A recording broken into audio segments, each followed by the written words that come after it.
ঠাকুর ঘরে কে রে? ঠাকুর ঘরে কেডা? আমি কলা খাইছি না। তোর জিগাইছে তুই কলা খাইছত নাকি তা খাইছত? জিগাইছে বেচারা যে ঠাকুর ঘরে কেডা। সুরের মনে অত পুলিশ পুলিশ না হয়ে গেলে কি?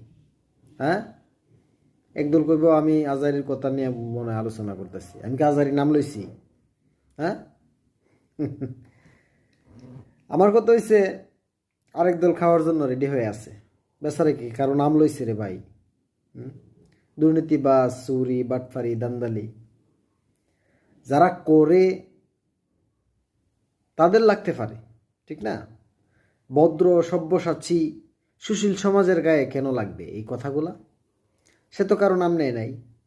যারা আসলেই খাওয়ার জন্য রেডি হয়ে আছে, বা চুরি, বাটফারি, দান্দালি করে যাদের জীবন চলতেছে বা চলবে ভবিষ্যতে এরকম চিন্তা আছে, তাদের গায়ে লাগার কথা। একটা ভদ্র মানুষের গায়ে কেন লাগবে ভাই?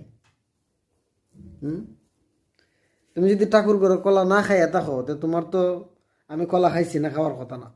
আমি কলা খাইছি না এই কথা তো বলার কথা না, ঠিক না?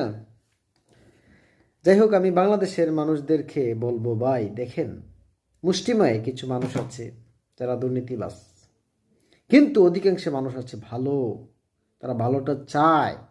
আর মুষ্টিমেয় দুর্নীতিবাজ মানুষের কাছে আমরা সংখ্যাগরিষ্ঠ মানুষ জিম্মি, বুঝছেন? যারা খায় তাদেরকে কোনো দলে বিভক্ত করে লাভ নাই। যারা খায় তাদেরকে কোনো ধর্মে বিভক্ত করে লাভ নাই। সুরের কোনো ধর্ম হয় না, সুরের কোনো দল হয় না। সুরই থাকে। সুযোগ পাইলে মায়ের শাড়িটাও সে বিক্রি করে। দেশের সাথে বেমানি করে ঘুষ খাওয়া আর মায়ের শাড়ি বিক্রি করা ভাই সমান। দেশও তো মা নাকি? তাই অতএব মুষ্টিমেয়, দেখেন না বিগত 16 বছর একদল খাইছে। যখন সংখ্যাগরিষ্ঠ ভালো মানুষরা প্রতিবাদ শুরু করছে, মামুর বাড়ি দিল্লিতে গিয়া পড়ছে, ঠিক না?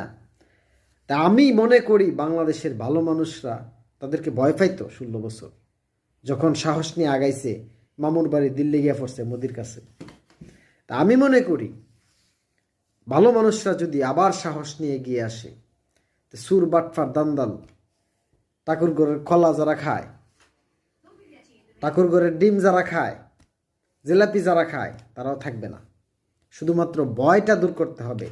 যারা প্রতিবাদী সাহসী মানুষ আছে তাদের ভয়টা দূর করতে হবে। ভয়টা দূর করে দেন, দেখবেন তারাও মামুর বাড়ি দিল্লিতে গিয়ে পড়বে। সাহস নিয়ে গিয়ে থাকতে হবে। এই দেশে, এই দেশ আমার, আমি দুর্নীতি করি না, আমি কেন সুবিধা বঞ্চিত হব? এই কথাটা একটু